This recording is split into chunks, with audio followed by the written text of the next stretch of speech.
এই রাস্তাটা, আমার হাতে সুতো ওর হাতে সুতো, ঠিক আছে? তখন একটু স্কার্টটা দাও, থ্যাংক ইউ, ধরো। তাহলে এটা হচ্ছে কলকাতার পয়েন্ট, ওটা দিল্লির পয়েন্ট, ঠিক আছে? শুভম যাচ্ছে ট্রেনে, ও যাচ্ছে এটাই গতি বাড়িয়ে প্লেনে, ঠিক আছে? ও সময়ের সঙ্গে এগিয়ে গেল। আচ্ছা, এইবার আমি এই সময়টাকে যেমন করে ঘড়িতে স্প্রিং গুটিয়ে দেয়, আমি যদি গুটিয়ে নিই তাহলে তো একটা জায়গাতেই হলো এটা। এতে কি এই ওড়নাটা বা স্কার্ফটার দূরত্ব মানে লেন্থ কমে গেল? লেন্থ তো কমলো না, শুধু গুটিয়ে গেল এক জায়গায়। দেখো লেন্থ কিন্তু একই আছে।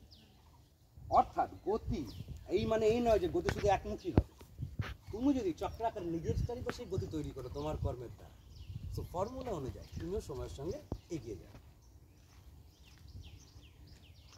বোঝা গেল কি বলছি আমি? এই উদাহরণটা ঠিক ছিল? সহজ তো তখন দা? Thank you.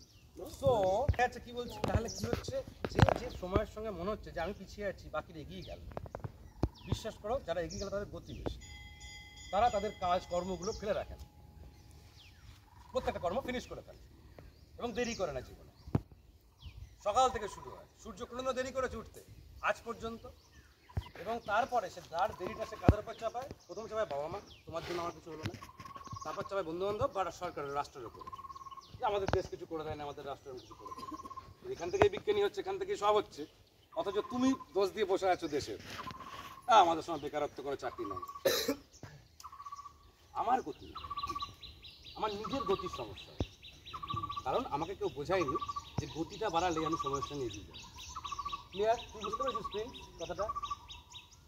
খানিক মাথায় রাখ, পরের দিকে তুই বুঝে যাবি যে বড় হলে অনেক সময় মনে পড়ে, আচ্ছা এইটা বলেছিল, অনেক পরে অনেক কথা কিছু পরের দিকে বোঝা যায়, তখন মুখস্থ করে চালিয়ে দিয়েছি। পরের দিকে আচ্ছা আর একবার দিলে ওই ক্লাসটা ফাটিয়ে পরীক্ষা দেবো, তাই না? তাই মনে হয় না?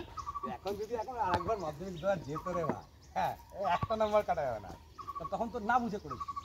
কারণ আমরা যে বুঝতে পারি না তার বড় কারণ হচ্ছে ভালো শিক্ষকের অভাব। ভালো খারাপ ছাত্র বলে একটাও হয় না গোটা দুনিয়া, খারাপ ছাত্র বলে কিচ্ছু হয় না, কিন্তু খারাপ গুরু বলে প্রচুর হয়। যে সেটা একদম ধার ধারে ফেল করছে তার ভালো গুরু জোটে না।